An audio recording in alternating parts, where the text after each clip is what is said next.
Get your dirty hands off that seat. Jessica Morrison's voice cut like a blade. She yanked Robert Hayes backward by his collar. I'm sorry, ma'am. This is my seat. Your seat? She laughed in his face. Look at you, smell you. This is business class. For real people, not trash. I paid for this ticket, ma'am. Liar. She snatched his wallet, threw it down the aisle. Probably stole it like everything else your kind steals. Robert bent to retrieve it. His hands shook. She grabbed his face. Her palm exploded across his mouth. Blood sprayed. His glasses shattered on the floor. Robert stood there, silent. His cheek burned red. He was 72 years old, a retired postal worker. 3 rows ahead, a man in a Tom Ford suit stood abruptly. His jaw clenched tight. What happened next on Flight 447 would destroy more than one career. Robert Hayes didn't fight back. He simply stood there, blood dripping from his split lip. His hand pressed against the red marks on his cheek where her nails had dug in. He was a retired postal worker, 72 years old. He'd worn his best navy blazer today, the one Margaret had bought him for their 40th anniversary, 5 years ago, before cancer took her. In his shirt pocket, folded carefully, was a photo. Margaret smiling at their kitchen table, her reading glasses perched on her nose. That was 2 months before the diagnosis. Robert had saved $130 every month for half a year. No restaurants, no cable TV. He ate oatmeal for breakfast and sandwiches for dinner. All so he could fly business class once, just once, to see what it felt like. His granddaughter Maya was graduating from Northwestern. Top of her class, pre-med. She was the first in their family to finish college. Robert wanted to arrive feeling dignified, wanted to walk into that ceremony with his head high. Now his shirt was splattered with blood. Jessica Morrison watched him with satisfaction. She smoothed her blonde hair back into place, adjusted her name tag. 8 years she'd worked for Crown Atlantic Airlines. 8 years of dealing with passengers who thought they were special. She knew the rules. She made the rules in her cabin. Behind her, route manager Derek Sullivan approached. He was 41, thick neck, arms crossed. He'd gotten Jessica out of trouble before. 17 complaints in the last 2 years, all mysteriously closed. Everything okay here, Jess? His voice was casual, like this was routine. The passenger became aggressive when I asked for identification, Jessica said smoothly. He grabbed my wrist. I defended myself. A lie, but Derek nodded. He always did. 3 rows ahead in first class, Marcus Hayes sat perfectly still. He wore a charcoal Tom Ford suit, custom tailored, a Patek Philippe Nautilus on his wrist, 45 years old, clean-shaven. His Wall Street Journal lay folded on the tray table. He'd watched everything. When Robert boarded, Marcus had glanced up. Their eyes met for half a second. Marcus looked away immediately, deliberately. He turned back to his newspaper. Other passengers might have wondered why a son wouldn't greet his father. Why would he let an old man struggle with his bag alone? Marcus had his reasons. He pulled out his phone, typed quickly under the tray table where no one could see. Activate protocol, flight 447, document everything. He pressed send. Then he opened his recording app, set the phone on his armrest, camera facing backward. Sarah Carter stood in the galley. She was 32, a junior flight attendant, Korean-American. She'd worked with Jessica for 3 years, 3 long years. She'd seen this before. Different faces, same pattern. Last month, an Indian passenger questioned about his unusual food, made to throw it away.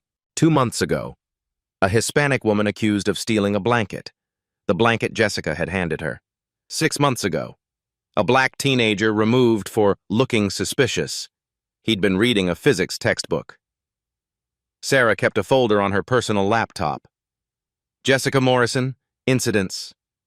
23 documented cases, photos, witness statements, timestamps, every complaint filed, every complaint closed by Derek Sullivan, his signature on every dismissal form. She wanted to speak up now. Her mouth opened. Jessica shot her a look. Sharp. Warning. Sarah's mouth closed. She turned back to the beverage cart. Her hands trembled. Not yet. She needed someone who couldn't be silenced. Someone with power. Crown Atlantic Flight 447 was a Tuesday afternoon departure. Atlanta to Chicago. 2 hours and 15 minutes. Boeing 737. 16 business class seats. Cream leather. Mood lighting. Professional crew of 4. The airport was chaotic. Post-pandemic travel had exploded. Every flight was packed. The staff stretched thin. Complaints up 34% industry-wide. Airlines were hiring anyone with a pulse. Training was cut from 6 weeks to 3. Customer service scores plummeted. But Crown Atlantic had bigger problems. 6 months ago, they settled a discrimination lawsuit. $2.3 million. 3 black passengers removed from a flight to Miami. Suspicious behavior. They'd been lawyers attending a conference. The settlement included mandatory diversity training. Jessica had taken the online module, scored 71%. Passing was 70. She'd clicked through without reading. Finished in 18 minutes.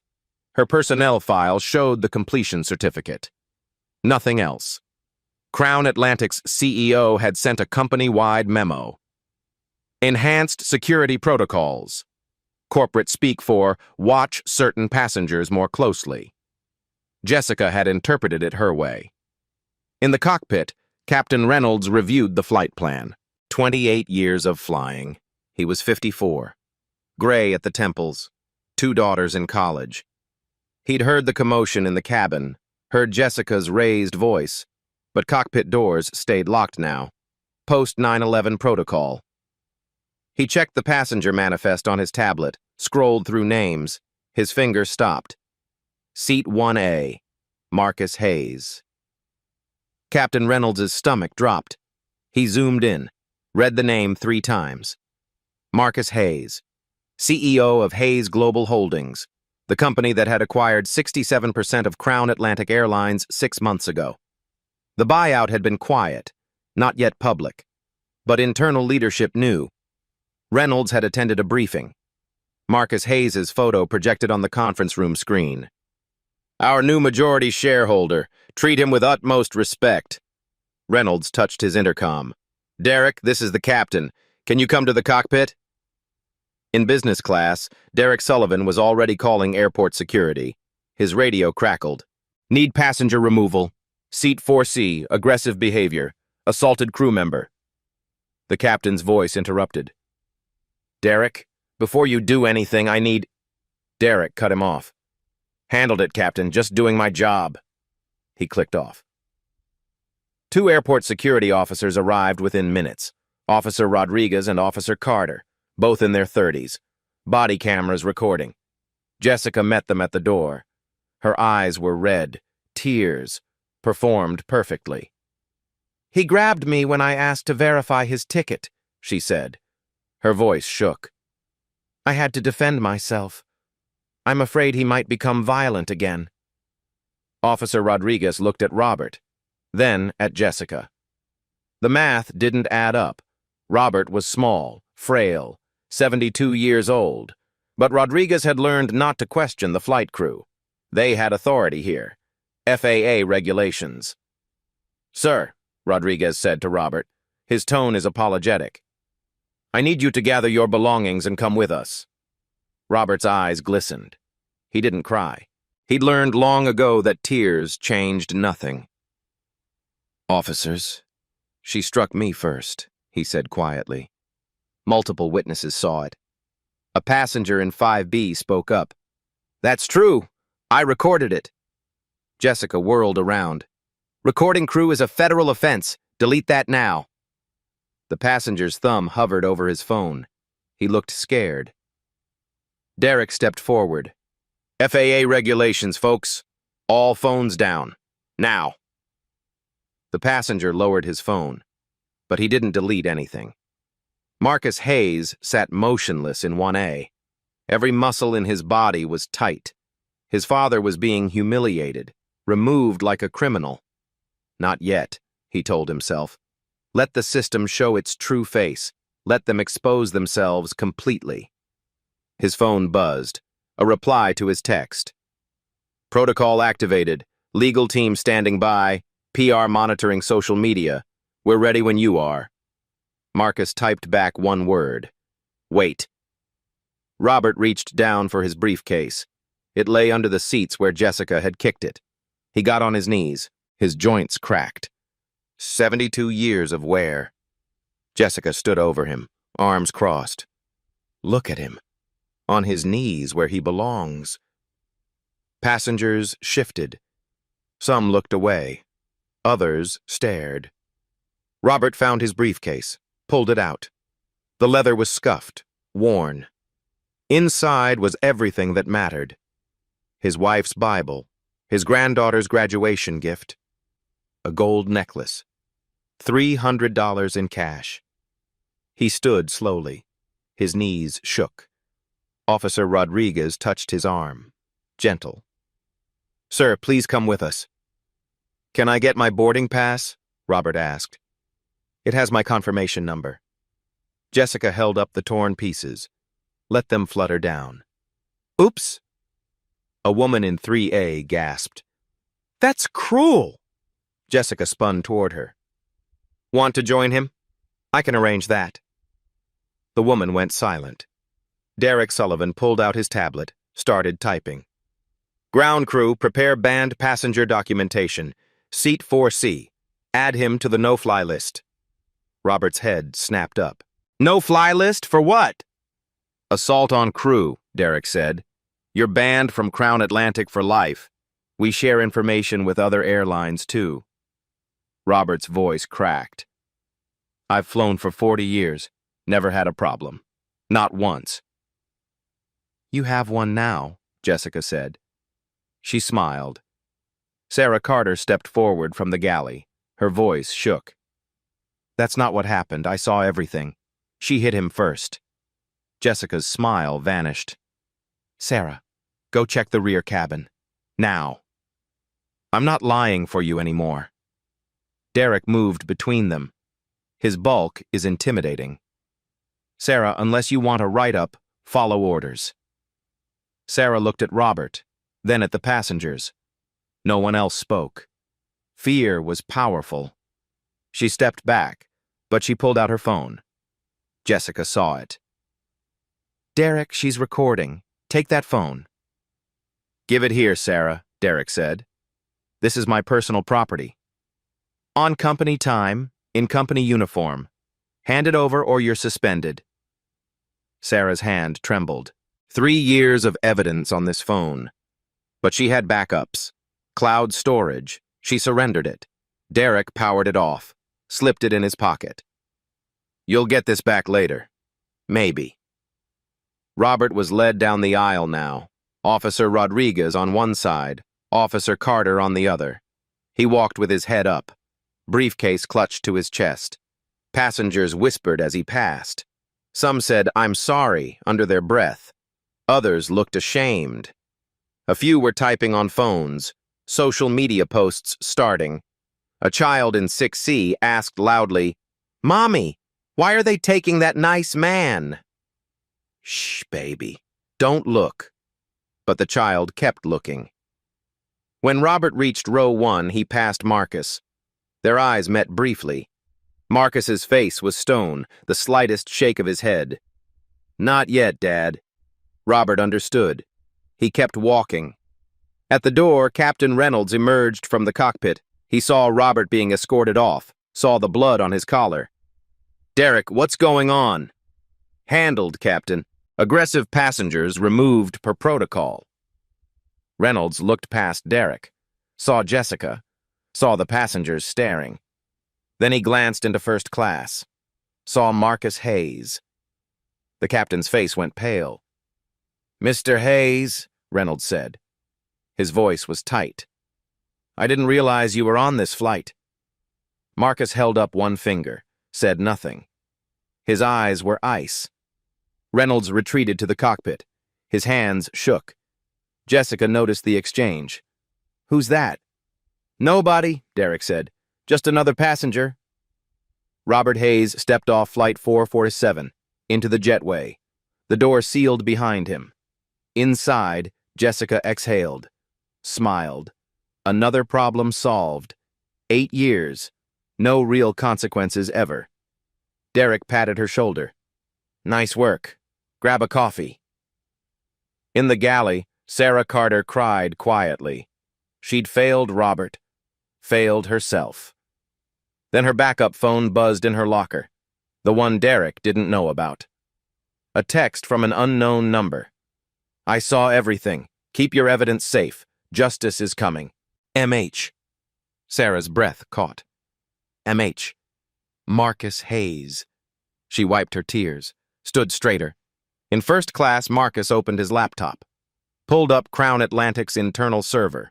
His credentials gave him access to everything. Jessica Morrison's personnel file, 23 complaints, all closed, all signed by Derek Sullivan. His brother Michael worked in HR, both protecting each other. Marcus forwarded everything to his legal team, his PR team, his attorney. Then he typed one message. Prepare a full company audit. Reopen every discrimination complaint. He pressed send. The engines started. Cabin lights dimmed for departure. Jessica walked past first class, triumphant. Didn't even glance at Marcus. She had no idea her career had just ended. 3 passengers had already uploaded videos to Twitter. Hashtag forming. Hashtag Flight 447. One caption. Elderly black man assaulted by flight attendant for sitting in business class. 8 minutes online. 12,000 views. Comments flooding in. This is 2025? Sue them all. Who is this man? The plane began to push back from the gate. Jessica poured herself coffee, checked her lipstick in the galley mirror. Perfect. The aircraft door was sealed. The jetway had pulled away. Flight 447 was taxiing toward the runway. There was no turning back now. Jessica Morrison moved through the cabin with confidence. She checked the overhead bins, smiled at passengers in first class. Professional. Polished. Like nothing had happened. Derek Sullivan stood near the cockpit, his tablet open. He was typing the incident report, his version, the only version that would matter. Passenger in 4C became verbally aggressive when asked for identification. Made physical contact with senior flight attendant Morrison. Passenger removed for safety of crew and other passengers. Recommend permanent ban from all Crown Atlantic flights. He attached photos. Jessica's wrist. Red marks. Self-inflicted 30 seconds ago in the galley. No one had seen her do it. He pressed submit. The report went to Crown Atlantic's security division. To HR. To legal. Within the system, it would be processed, filed, and forgotten. Just like the 23 before it. In seat 12B, Amanda Richardson clutched her phone. She was 28, a journalist for the Atlanta Chronicle. She'd recorded everything. The slap, the blood, Robert's dignity. Her video was already uploaded, unlisted on YouTube. Link sent to her editor with a text. Breaking story. Elderly man assaulted on Crown Atlantic flight. Need legal review before we publish.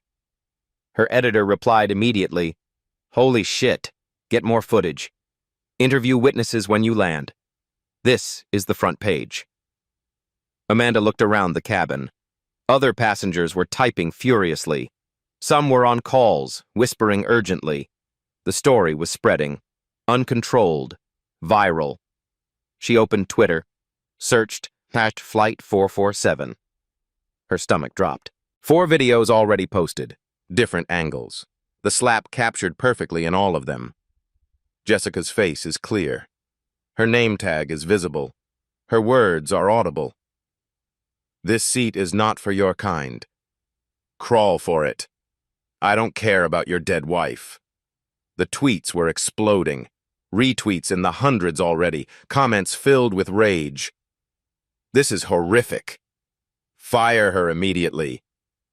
I'm never flying Crown Atlantic again. Someone find out who that elderly man is. One account had freeze-framed Robert's face, posted it with, "Does anyone know this man? He deserves justice."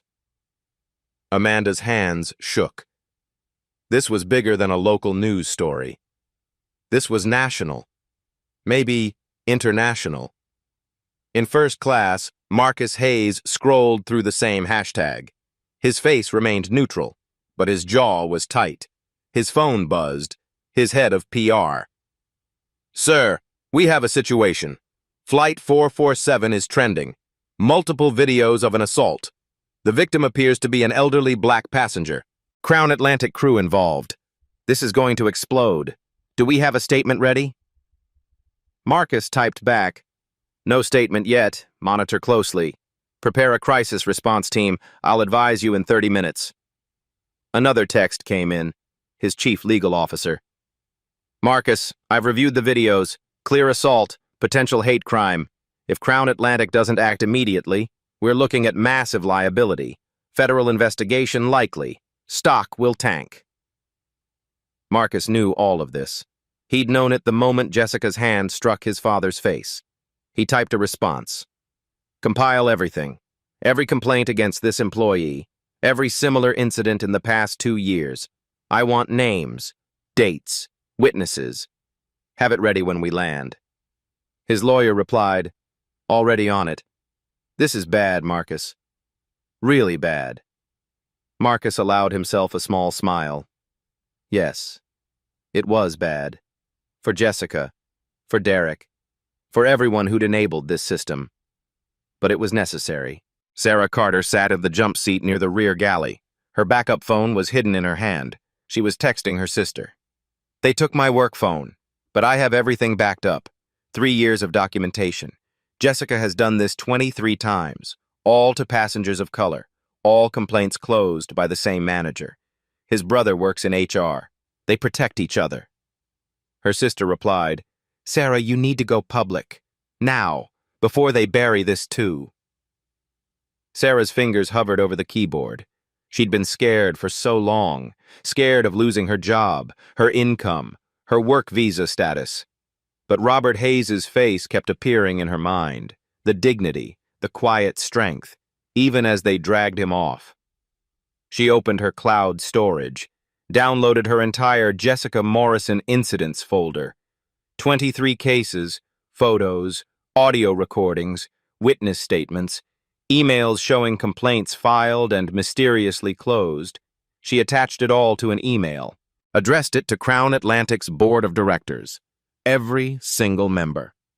Their email addresses weren't public, but Sarah had access to internal directories.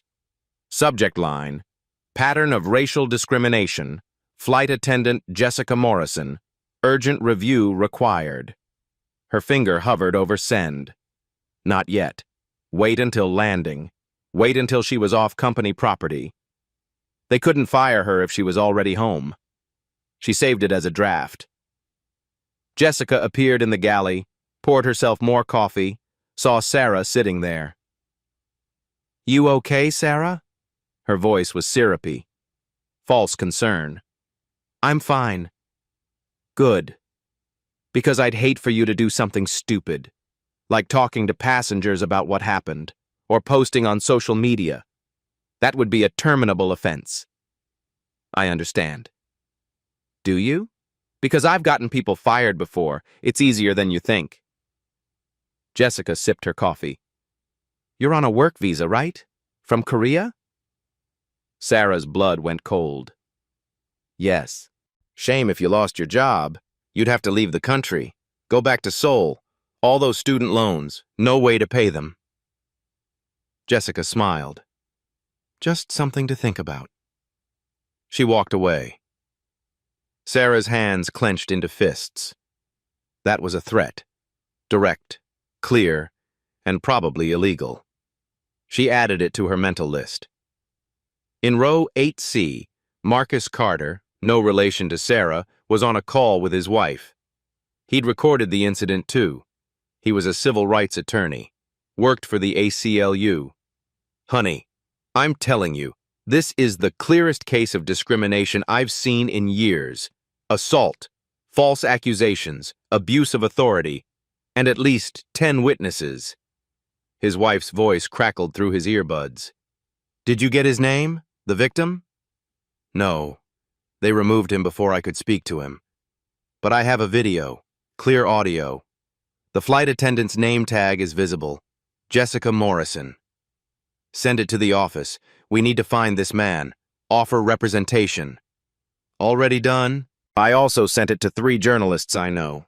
This needs to be everywhere. Another passenger, David Park in 7A, was a software engineer. He'd downloaded all 4 videos from Twitter, ran them through enhancement software on his laptop, cleaned up the audio, sharpened the image quality, isolated Jessica's face for facial recognition. He uploaded the enhanced versions, tagged major news outlets, CNN, MSNBC, The New York Times, The Washington Post. Elderly black man assaulted on Crown Atlantic Flight 447. Crew member Jessica Morrison. Multiple witnesses. Video evidence attached. This is unacceptable in 2025. His tweet got picked up immediately. Verified accounts started retweeting. A CNN producer responded, "Can we use this footage? Do you have contact info?" David replied, "Yes, footage is public. I'm a passenger on the flight. Happy to provide a statement upon landing." The momentum was building. Unstoppable now. In the cockpit, Captain Reynolds saw the alerts coming through on his tablet. Company notifications. Emergency messages from Crown Atlantic headquarters. Flight 447. Incident report required immediately. Flight 447. Media inquiries. Do not respond. Flight 447. Legal team on standby. His co-pilot, First Officer Kim, looked over. "What's going on?" "We have a PR nightmare," Reynolds said. "That passenger removal. It's all over social media." "The old guy? What happened?" "Jessica Morrison happened." Kim whistled low. "Again? How many times is this now?" "Too many." Reynolds rubbed his face. "And we have Marcus Hayes in first class." "Who's that?" "Our new majority shareholder, CEO of Hayes Global Holdings." Kim's eyes went wide. "Oh, shit." "Yeah, oh, shit." Reynolds pulled up the passenger manifest again, looked at seat 4C, the removed passenger. Robert Hayes, then looked at seat 1A. Marcus Hayes, same last name. Reynolds's stomach dropped. No. He scrolled through Robert's booking details. Emergency contact listed, Marcus Hayes. Relationship, son. "Oh my God," Reynolds whispered. "What?" "The passenger Jessica assaulted. That's Marcus Hayes' father." The color drained from Kim's face. "She assaulted the CEO's father?" "She doesn't know. Nobody told her." "Shouldn't we?" "No." Reynolds' hands shook. "We're staying in this cockpit. We're landing this plane. And then we're letting this play out however it's going to play out." "But that woman destroyed her career. She destroyed Derek's career. She probably destroyed mine too. And there's nothing we can do about it now." The plane climbed to cruising altitude, 35,000 feet. The seatbelt sign dinged off. Jessica walked through the cabin, offered drinks, smiled at passengers. Some accepted. Others turned away, wouldn't even look at her. She noticed. "Is there a problem?" she asked a woman in 5C. The woman stared at her phone. "No problem." Jessica looked closer, saw her own face on the screen. A video. The slap playing on loop. Her smile faltered. "Where did you get that?" "It's everywhere," the woman said quietly. "You're trending." Jessica's heart started to race. She moved to the next row, another passenger watching a video, the same video, row after row. Everyone was watching. Her hands started to shake.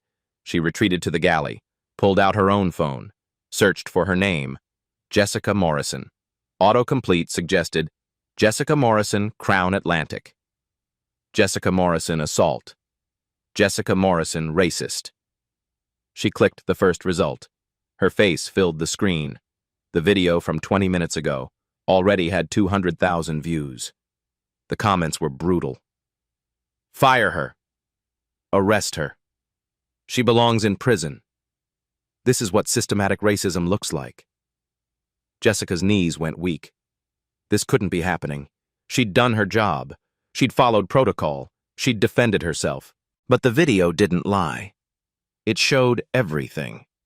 Her words, her actions, the blood. Derek appeared beside her. Jessica, we have a problem. The plane leveled at cruising altitude. The cabin lights brightened.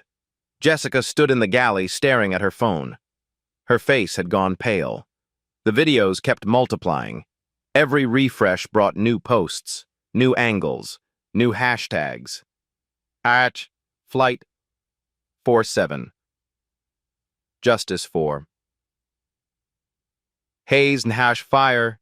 Jessica Morrison hashtag boycott Crown. Atlantic. Derek Sullivan grabbed her arm, pulled her deeper into the galley where passengers couldn't see. Put that away, he hissed. Don't look at social media. Don't respond to anything. Derek, it's everywhere. My name, my face, they're calling me a racist. Let it blow over. These things always do. By tomorrow, something else will be trending. But Derek's own hands were shaking. His phone kept buzzing.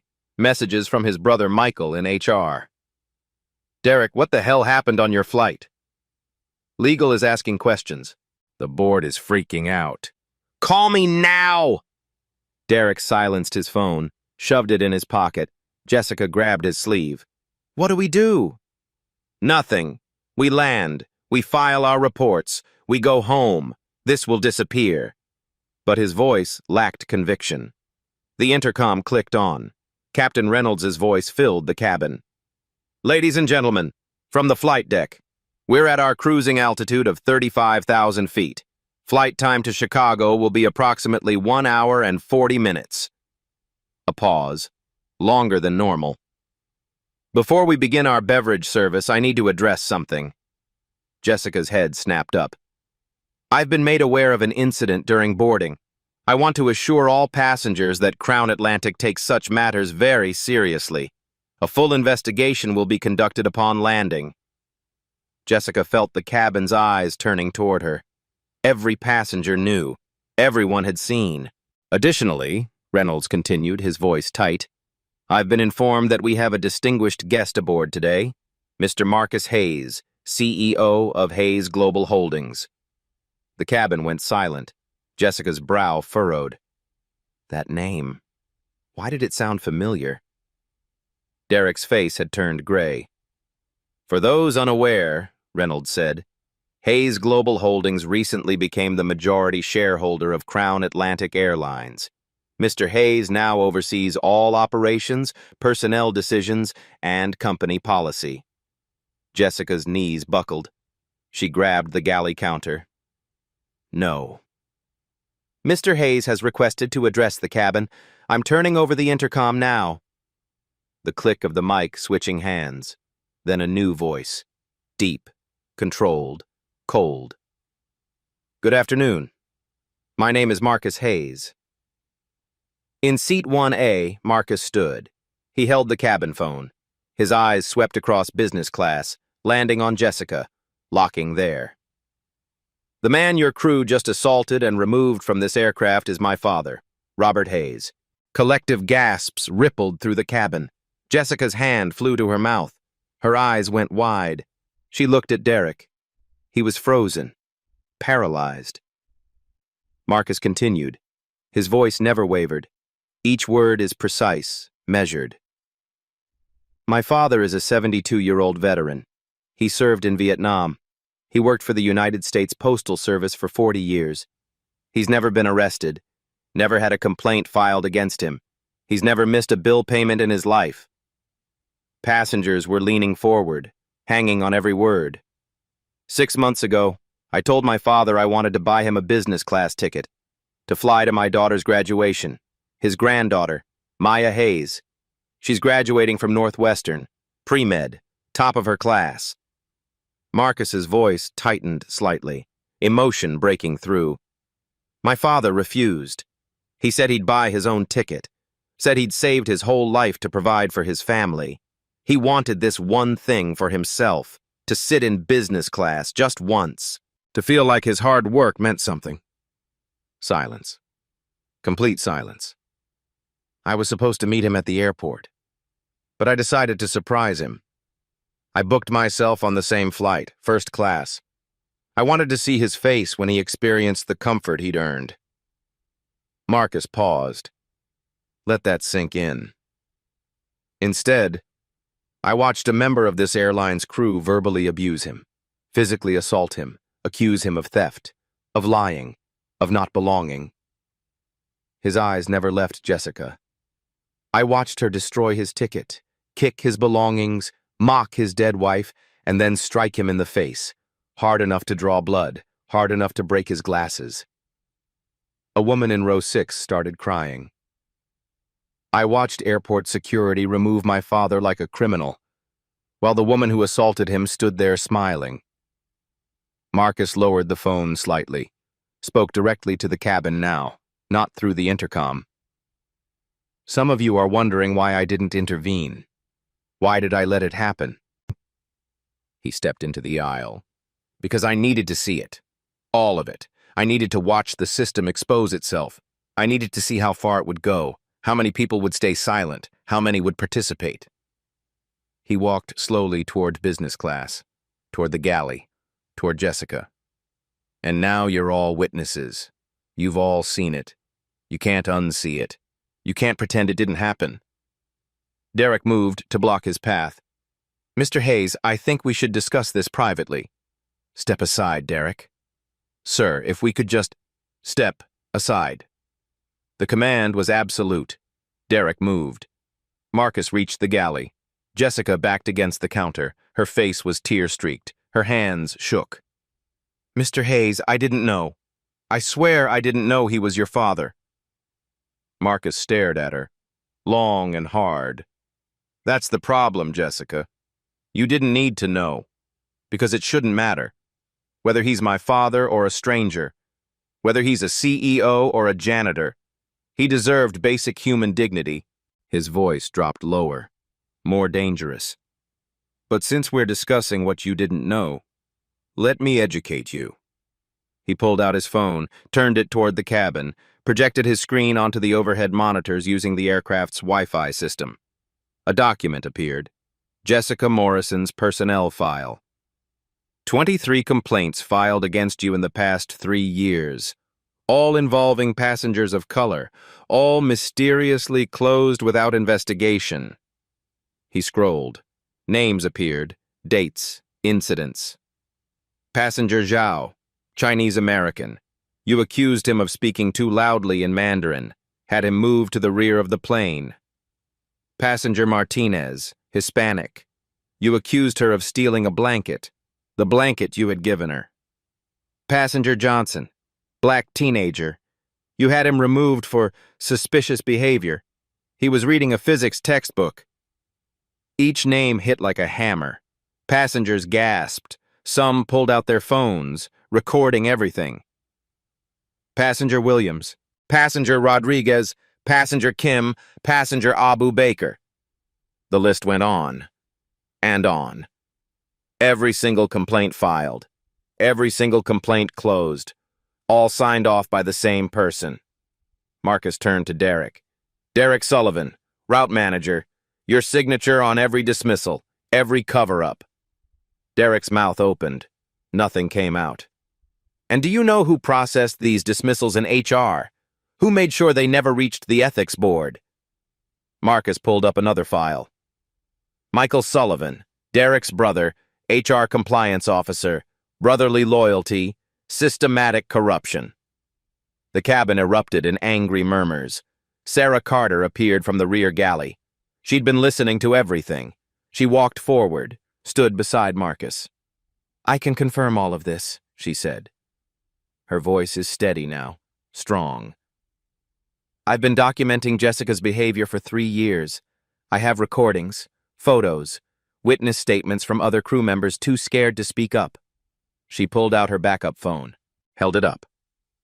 I have evidence of 23 incidents. I filed reports after each one. Every report was dismissed. I was told to stay quiet or face termination. Marcus nodded at her. Sarah Carter, you're now acting route manager, effective immediately. Your first task is to cooperate with the independent investigation I'm ordering. Sarah's eyes widened. Sir, You chose integrity over comfort. That's the kind of leadership this airline needs. He turned back to Derek. Derek Sullivan, you're terminated. Effective immediately. Security will escort you off this aircraft when we land. Your brother Michael is also terminated. Both of you will be referred to the Department of Justice for obstruction of justice and civil rights violations. Derek's face went red. You can't just... I have a contract. Your contract includes a morality clause. You violated it 23 times that we can prove. Probably more. My legal team will be in touch. Marcus turned to Jessica. She was sobbing now, mascara running. Her perfect image was destroyed. Jessica Morrison, you committed assault. On camera, with multiple witnesses. Captain Reynolds will contact the Chicago Police Department. You will be arrested upon landing. Please, Jessica choked out. I didn't mean... I was just doing my job. Your job is customer service, not racial profiling, not assault. Marcus pulled out his phone, made a call, put it on speaker. It rang twice. Hello?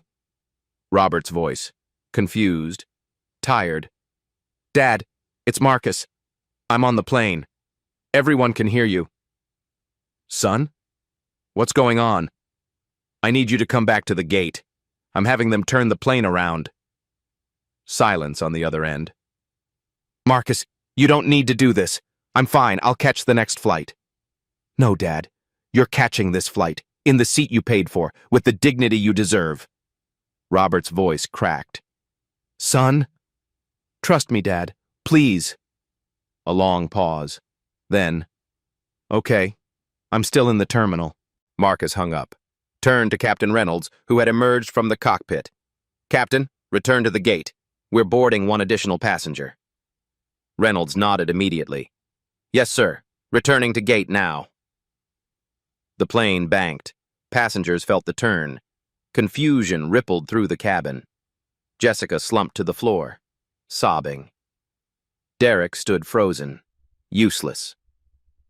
Marcus addressed the entire cabin. Ladies and gentlemen, I apologize for this delay, but some things are more important than schedules. Dignity, justice, accountability. He paused. Crown Atlantic Airlines has a problem. A systematic problem. For too long, complaints about discrimination have been ignored, buried, dismissed. That ends today. He pulled up another screen on the monitors. I'm announcing a $50 million fund for victims of discrimination on Crown Atlantic flights. Every complaint filed in the past 5 years will be reopened, investigated independently. Every victim will be contacted, compensated, heard. Applause broke out. Slowly at first, then building. Soon the entire cabin was clapping. Additionally, I'm implementing an independent oversight board, external auditors, quarterly bias training, real training, not checkbox exercises, and a whistleblower protection program with financial incentives. More applause. Because what happened to my father happens every day. To thousands of people.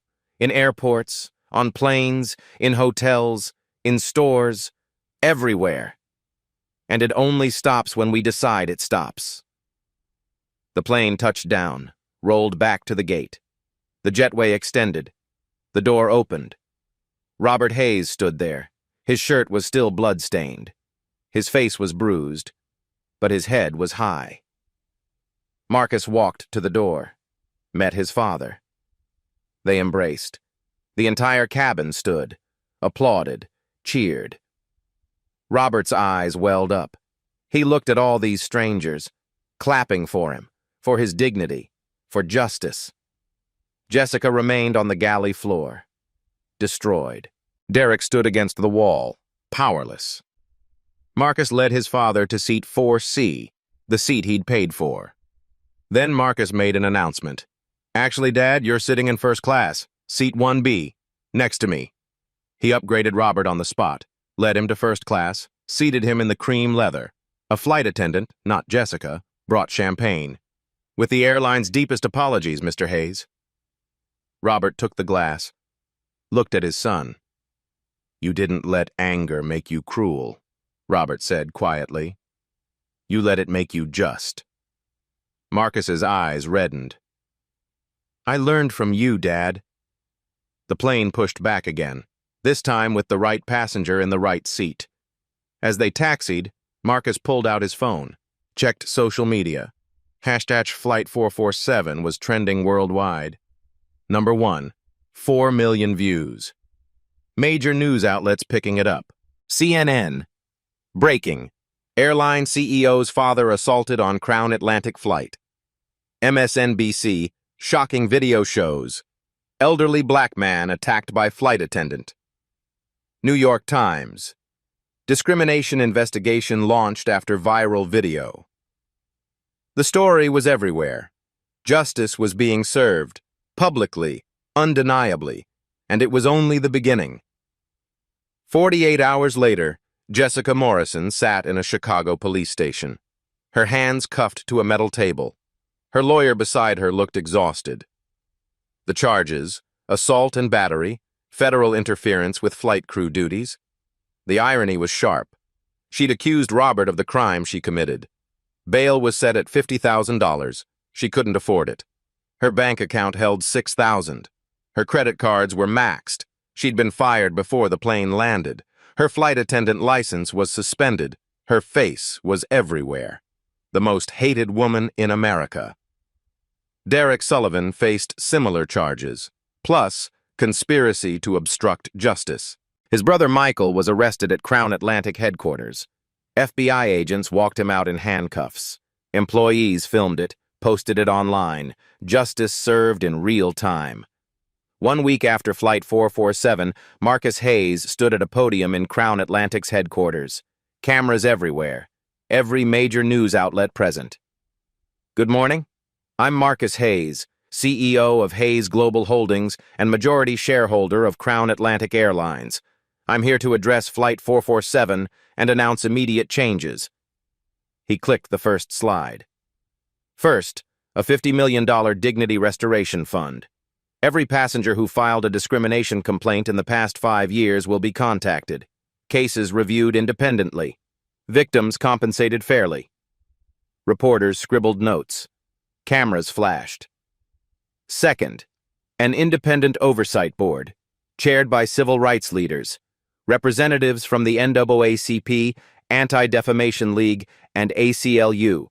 Full access to all records, all files, all communications. Click. Next slide.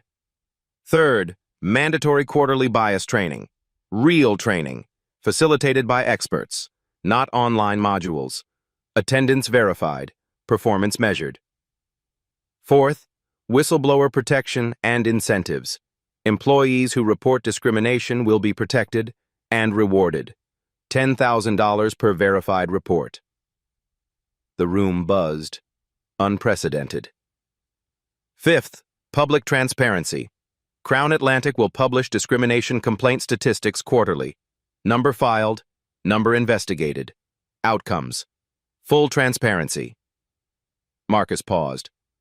These changes are effective immediately. Not next month. Today. A reporter raised her hand. "Mr. Hayes, what about your father?" Marcus's expression softened. "My father is home. Healing. He attended my daughter's graduation. Maya graduated with highest honors. My father sat in the front row, where he belonged. Another reporter. Will he press charges? That's his decision. I support whatever he chooses. What about the financial impact? Your stock dropped 12%. Marcus nodded. Yes, because we failed our customers. But I believe the market rewards companies that do right. Long term, these changes will strengthen Crown Atlantic. He was right. Within 2 weeks, the stock rebounded, rose 34% above its previous high. 2 weeks after the incident, Robert Hayes sat in his living room in Atlanta, the house he'd shared with Margaret for 43 years. His face had healed. The bruise faded to yellow. The cut was a thin line now, but something deeper had changed. His phone rang constantly, news outlets, lawyers, civil rights organizations asking him to speak. He declined most. He wasn't a public speaker, wasn't an activist, just a man who'd bought a plane ticket. But one invitation he accepted. His church, Bethel AME, held an appreciation service. The sanctuary was packed, standing room only.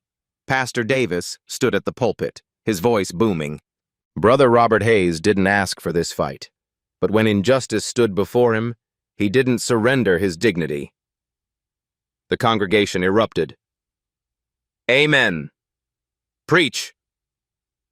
Brother Hayes showed us that power isn't in raising your voice, it's in keeping your composure.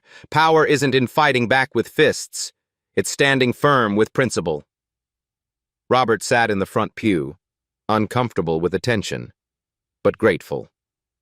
After the service, dozens approached him, shared their stories. An older black woman.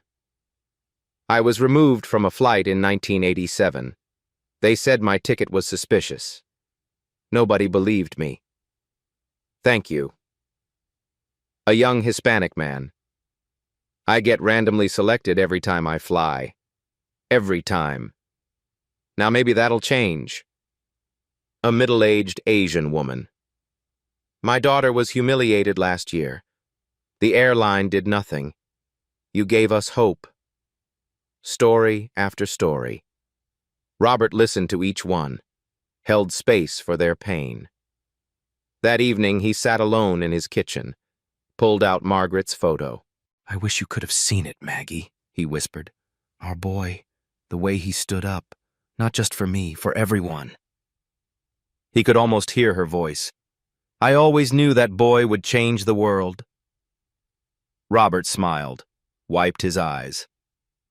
6 months later, Crown Atlantic looked different.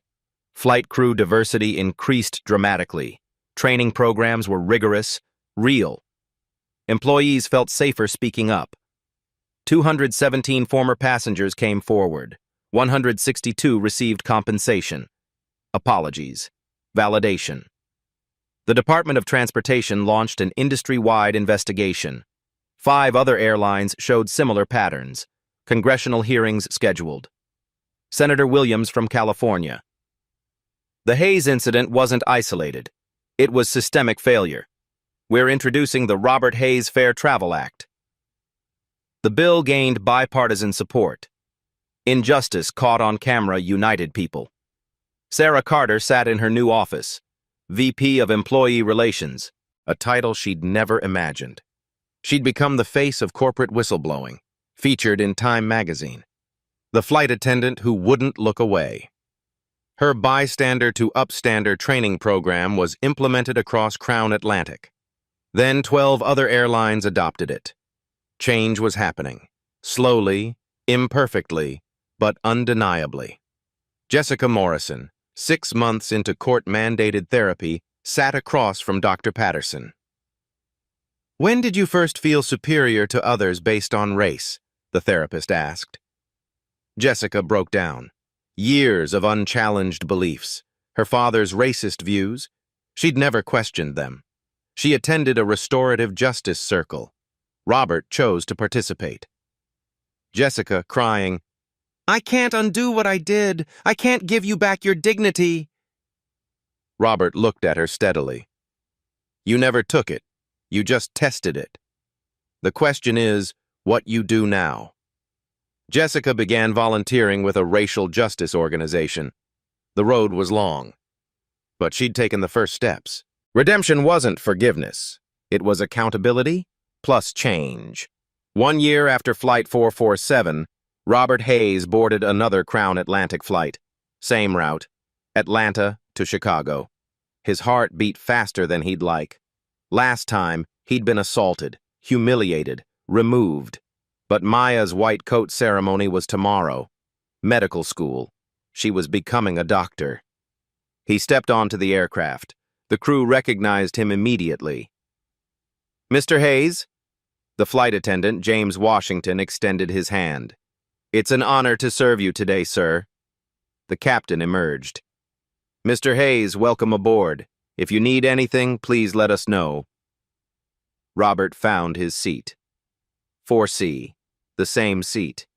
But everything was different. The crew was diverse, professional, kind. New policies posted: dignity, respect, justice. He settled in. A text from Marcus appeared. "Dad, I reserved the seat next to you, but left it empty, with a rose. For Mom." Robert looked. Seat 4B, empty. A white rose on the tray table. A small plaque. "In memory of Margaret Hayes." Tears streamed down his face. The plane pushed back. Engines hummed. Robert closed his eyes. He could feel Margaret beside him, could hear her laugh, could sense her pride. This seat, this moment, this victory, it was for her, for them, for everyone who'd been told they didn't belong. The plane lifted into the sky. Robert Hayes flew in dignity. Finally, completely.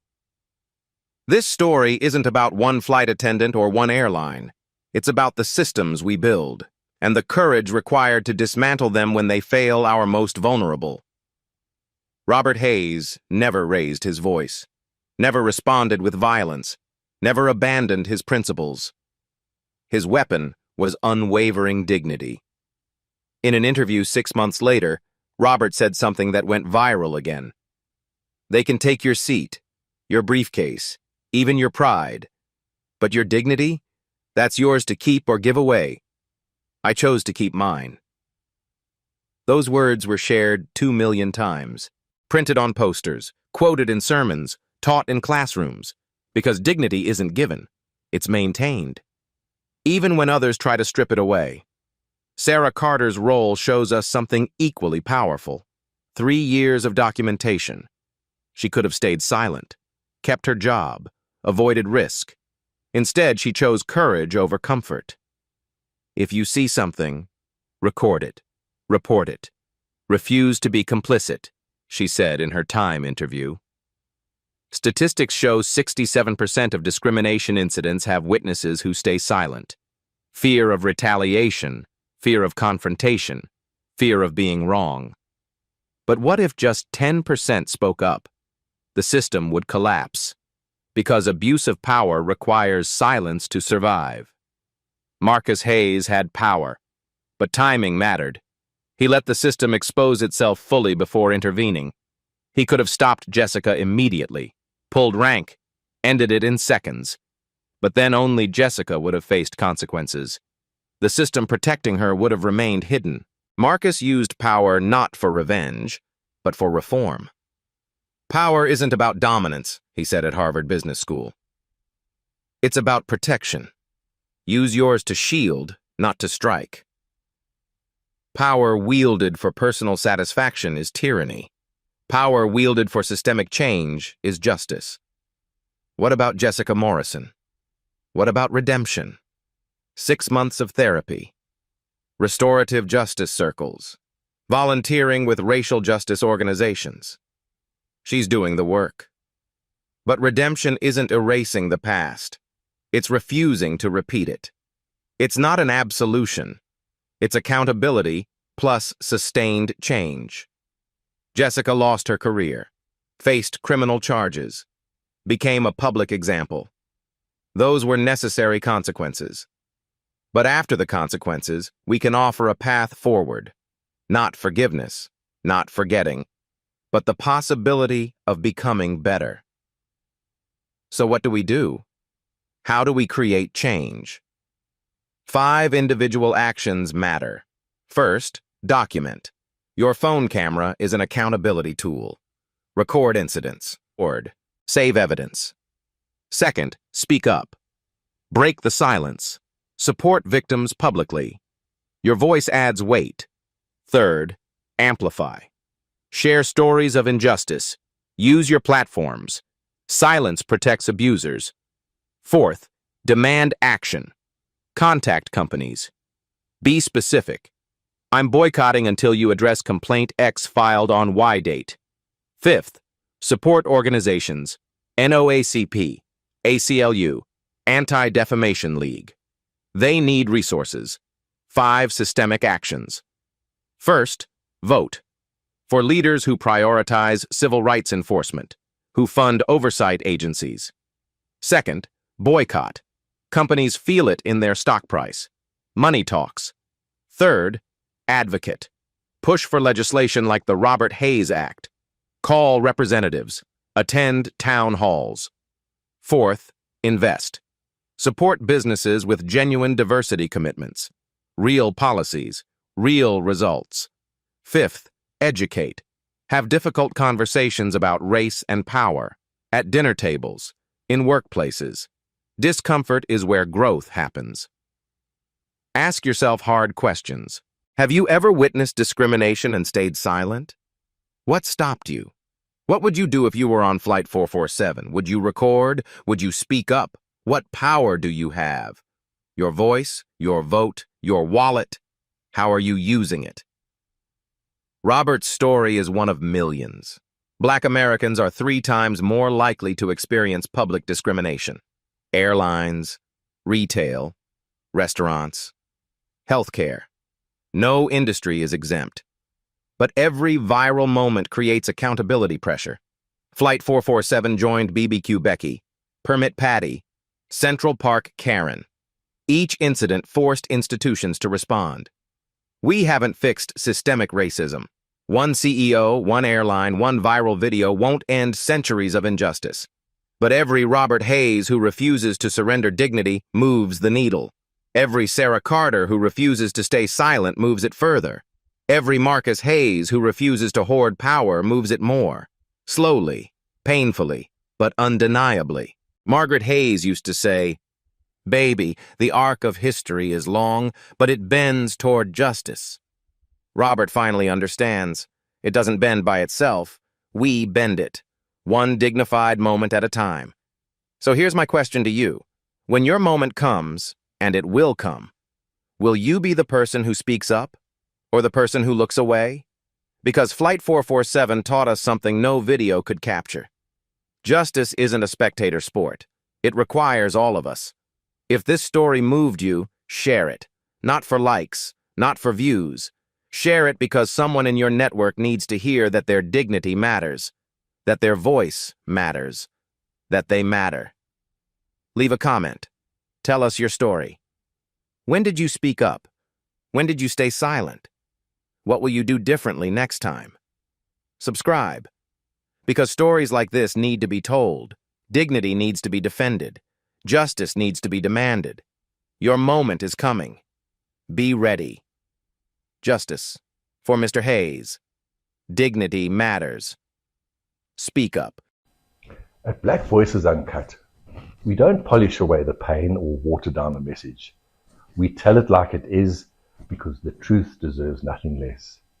If today's story spoke to you, click like, join the conversation in the comments, and subscribe so you'll be here for the next Uncut Voice.